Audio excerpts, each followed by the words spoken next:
কুষ্টিয়ায় ৭০টি গাছ পানির দামে বিক্রি করা হয়েছে।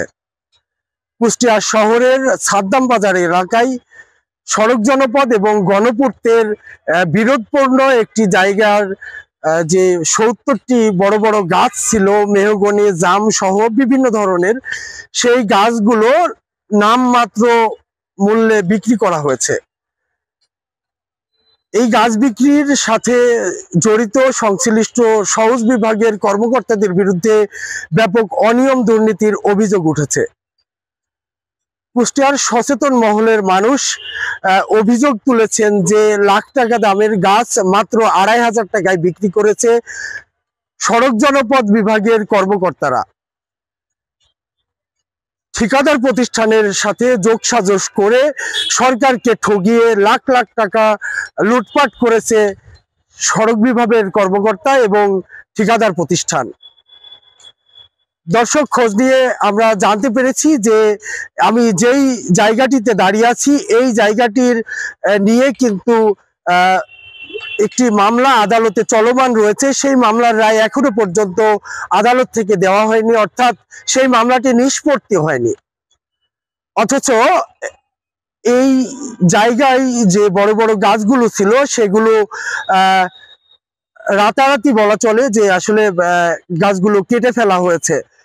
পরে খোঁজ নিয়ে জানতে পেরেছি যে রাজশাহীর নির্বাহী বৃক্ষ পালনবিদ যিনি মীর মুকুট আছেন, তিনি ঠিকাদার প্রতিষ্ঠানের মালিক মেহেদি হাসানের সাথে যোগসাজশ করে কিন্তু পানির দামে ৭০টি বড় বড় গাছ বিক্রি করা হয়েছে। ৭০টি গাছের মূল্য ধরা হয়েছে ১,৮১,০০০ টাকা, অর্থাৎ বড় বড় মোটামোটা একটি গাছের মূল্য ধরা হয়েছে মাত্র ২৫০০ টাকা।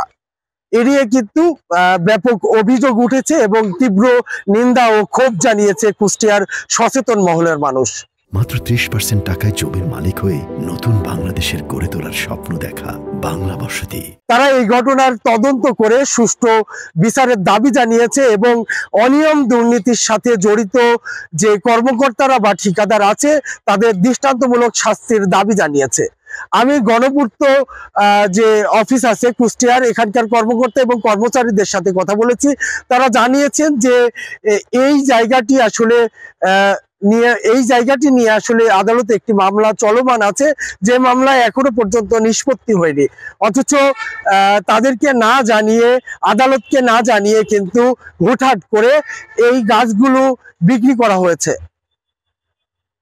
তারা এই ঘটনার সুষ্ঠু তদন্তের দাবিও কিন্তু জানিয়েছে।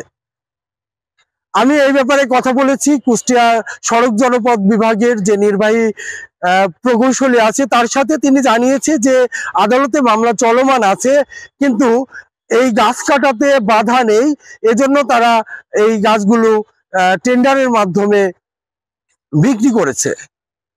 অনিয়ম দুর্নীতির ব্যাপারে তাকে জিজ্ঞেস করলে তিনি বলেন যে রাজশাহীর যে নির্বাহী বৃক্ষ পালনবিদ মীর মুকুট আছেন এবং সেখানকার যে কর্মকর্তারা আছেন তারা আসলে এই গাছ বিক্রি এবং এই টেন্ডারের বিষয়টা তারা নিয়ন্ত্রণ করছে এবং বিষয়টা টোটালি তারা দেখছে। এখানে কুষ্টিয়া সড়ক বিভাগের কোনো কর্মকর্তার কোনো সংশ্লিষ্টতা নেই।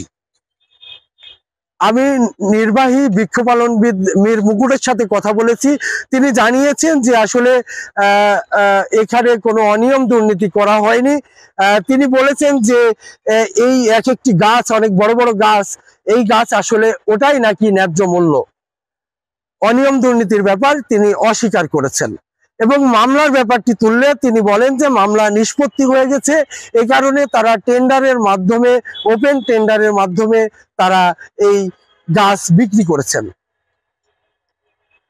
দর্শক, আমরা ঘুরে ঘুরে এখানে আপনাদের দেখাবো এবং এইখানকার চিত্র আপনাদের দেখানোর চেষ্টা করব।